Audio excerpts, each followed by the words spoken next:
آپ میری best friend ہیں۔ توصیف کے یہ الفاظ میرے دل کو چھو گئے اور میں خاموشی سے اس کے ساتھ باہر چلی گئی۔ اس جملے کے ساتھ ہی وہ بات توصیف کے منہ سے نکل گئی تھی، مگر میں نے اسے روکا نہیں۔ شاید میں خود بھی اس حقیقت کو ماننے سے ڈر رہی تھی، اس لیے دل میں ایک عجیب سا یقین بیٹھنے لگا کہ یہ صرف میرا وہم نہیں، توصیف واقعی مجھ میں دلچسپی لیتا ہے اور مجھے چاہتا ہے، اور کہیں نہ کہیں میں بھی اس کی طرف کھینچی جا رہی تھی اور کمزور ہوتی جا رہی تھی۔ اس رات کے بعد میرا دل بے چین رہنے لگا۔ توصیف کے الفاظ میرے ذہن میں بار بار گونجتے رہتے تھے۔ آپ میری اچھی دوست ہیں، یہ جملہ مجھے بار بار یاد آتا اور میں اکیلے میں اکثر اس پر مسکرا دیتی، پھر فوراً خود کو سنبھالنے کی کوشش کرتی۔ اگلے دن ناشتے کی میز پر توصیف بار بار میری طرف دیکھتا رہا۔ توصیف کی آنکھوں میں ایک عجیب سا اعتماد تھا، جیسے وہ جان چکا ہو کہ اس کی بات میرے دل پر اثر کر گئی ہے۔ میرے اندر واقعی ایک ہلچل تھی، مگر میں اسے چھپانے کی بھرپور کوشش کر رہی تھی۔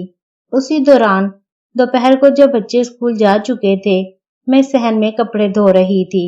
دھوپ تیز تھی اور میں سادہ سے کپڑوں میں تھی۔ میرے کپڑے بھیگ چکے تھے، جس سے میرا جسم ہلکا ہلکا نظر آ رہا تھا۔ اسی وقت توصیف ہنستے ہوئے اندر آیا اور بولا، آپ تو دھوپ میں بھی اتنی خوبصورت لگتی ہیں کہ دھوپ کو بھی رشک آ جائے۔ میں نے فوراً اس کی طرف دیکھا اور کہا، کیسی باتیں کر رہے ہو، تمہیں شرم نہیں آتی؟ مگر توصیف بالکل قریب آ گیا اور میرے چہرے سے بال ہٹاتے ہوئے کہنے لگا، میں سچ کہہ رہا ہوں، آپ کو دیکھ کر دل خوش ہو جاتا ہے، آپ مسکرا دیں تو میرا دن بہتر ہو جاتا ہے۔ میں نے اس کی بات سن کر فوراً نظریں جھکا لیں اور اندر چلی گئی، مگر توصیف کی نظریں میرے پیچھے تک آ رہی تھیں۔ میں اندر گئی تو توصیف بھی پیچھے آ گیا۔ میں کچھ کہتی اس سے پہلے ہی توصیف نے مجھے باہوں میں لے لیا۔ میں کمزور پڑ گئی، پہلے ہی کشمکش میں تھی، مگر اب ہار گئی تھی، جذبات میں آ گئی۔ میں نے بھی اسے مضبوطی سے گلے لگا لیا۔ اگلے دن میں نے سوچا، جو ہوا سو ہوا، اب توصیف کو اپنے قریب نہیں آنے دوں گی۔ شام کو جب ہم سب کھانے کی میز پر بیٹھے تو توصیف نے بڑے آرام سے کہا، آپ کے ہاتھ کے سالن کی بات ہی کچھ اور ہے، واقعی لاجواب ہے۔ بچے بھی خوش ہو گئے، مگر میرا دل کسی اور سوچ میں گم تھا۔ دن گزرتے گئے اور توصیف کی باتوں میں اب کھلے اشارے آنے لگے تھے۔ توصیف اکثر کہتا، اگر آپ چاہیں تو میں آپ کی زندگی میں وہ خالی جگہ بھر سکتا ہوں جو برسوں سے ادھوری ہے۔ میں یہ سن کر حیران رہ جاتی، مگر اندر ہی اندر ایک جنگ شروع ہو چکی تھی۔ اس دن کے بعد میری جوانی واپس لوٹ آئی تھی، مگر سچی بات یہ تھی کہ میں توصیف کو مزید لفٹ نہیں کرانا چاہتی تھی۔ ایک طرف میری ذمہ داریاں، میری عزت، میرا گھر تھا، اور دوسری طرف ایک عورت کا دل، اس کی تنہائی اور توصیف کی مسلسل توجہ۔ کبھی کبھی میں سوچتی کہ شاید مجھے سختی سے سب ختم کر دینا چاہیے، اور کبھی دل میں خیال آتا کہ کیوں نہ اس احساس کو قبول کر لوں۔ اسی کشمکش میں میں نے ایک دن خود سے فیصلہ کیا کہ اب اس سب کو ختم کرنا ہوگا۔ شام کے وقت جب گھر میں خاموشی تھی، میں نے توصیف کو سنجیدگی سے بلایا۔ میں نے کہا، توصیف، جو کچھ تم کر رہے ہو یہ مناسب نہیں ہے، تم میرے داماد ہو، اس رشتے کی ایک حد ہے۔ توصیف کچھ دیر خاموش رہا، پھر آہستہ سے میرے قریب آیا اور بولا، آپ جانتی ہیں یہ سب میرے اختیار میں نہیں ہے، میں خود کو روک نہیں پا رہا۔ آپ کو دیکھ کر بس یہی لگتا ہے کہ آپ ہی میری اصل چاہت ہیں۔ آپ کے بغیر مجھے سکون نہیں ملتا، آپ کے بغیر میں خود کو ادھورا سمجھتا ہوں۔ میں نے گھبرا کر کہا، یہ سب غلط ہے، لوگ کیا کہیں گے، میں کس منہ سے سب کا سامنا کروں گی؟ توصیف ہلکی سی مسکراہٹ کے ساتھ بولا، لوگوں کا کیا ہے، وہ ہمیشہ بولتے ہیں، لیکن ہماری زندگی ہم جیتے ہیں، وہ نہیں۔ توصیف کی آنکھوں میں ایک عجیب سا عزم تھا۔ مجھے لگا وہ پیچھے نہیں ہٹے گا، اور میں آہستہ آہستہ کمزور پڑنے لگی۔ اس کے جذبات کے آگے میں ہار مان گئی تھی۔ وقت کے ساتھ ہمارے درمیان ایک خاموش سا سمجھوتا بننے لگا۔ پہلے کی طرح توصیف کھل کر اپنی باتیں کرنے لگا تھا۔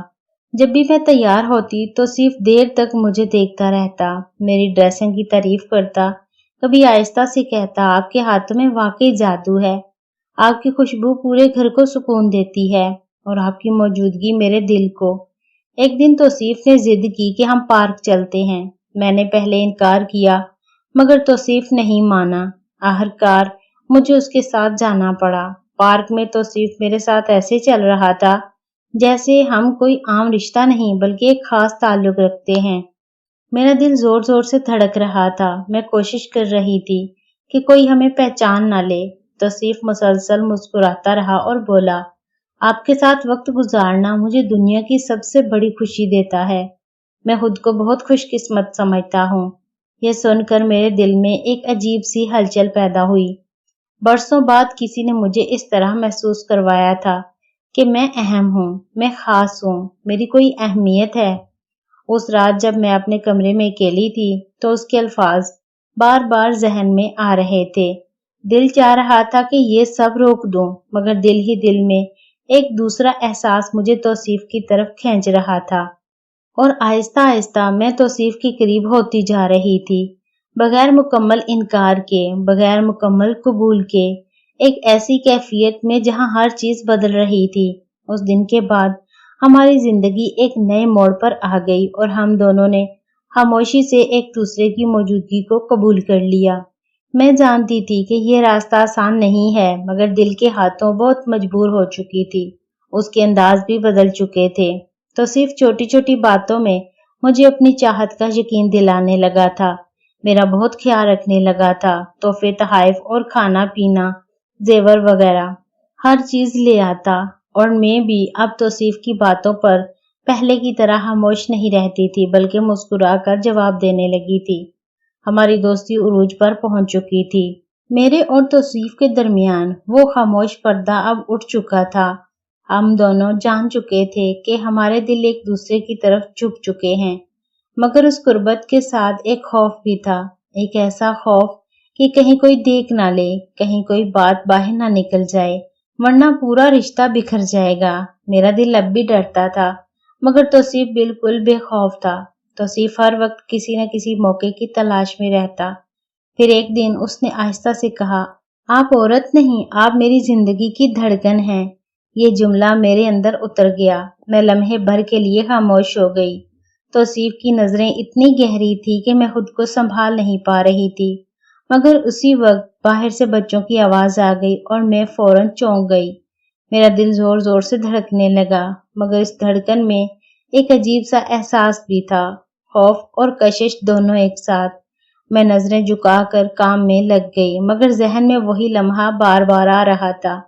برسوں کی تنہائی نے میرے اندر وہ خلا پیدا کیا تھا جسے اب توصیف محسوس کر چکا تھا، اور شاید میں بھی۔ اس دن کے بعد ہمارے درمیان ایک نیا رشتہ پروان چڑھنے لگا، ایسا رشتہ جس میں الفاظ کم اور اشارے زیادہ تھے۔ جب بھی توصیف میرے قریب ہوتا میں زیادہ تر خاموش رہتی، مگر اس خاموشی میں بھی ایک قبولیت چھپی ہوتی تھی۔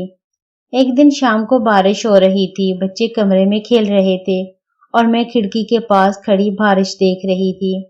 اچانک توصیف اندر آیا اور آہستہ سے بولا، بارش کا اصل مزہ تب ہے جب کوئی خاص ساتھ ہو۔ میں نے توصیف کی طرف دیکھا اور کہا، کیا مطلب؟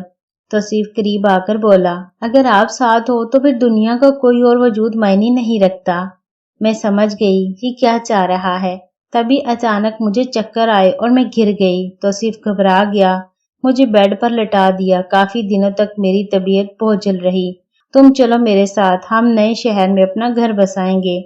توصیف کا پیار اور میری مجبوری آخر مجھے ایسا کرنے پر مجبور کر گئی اور ہم دوسرے شہر چلے گئے جہاں پر بھرپور زندگی جینے لگے۔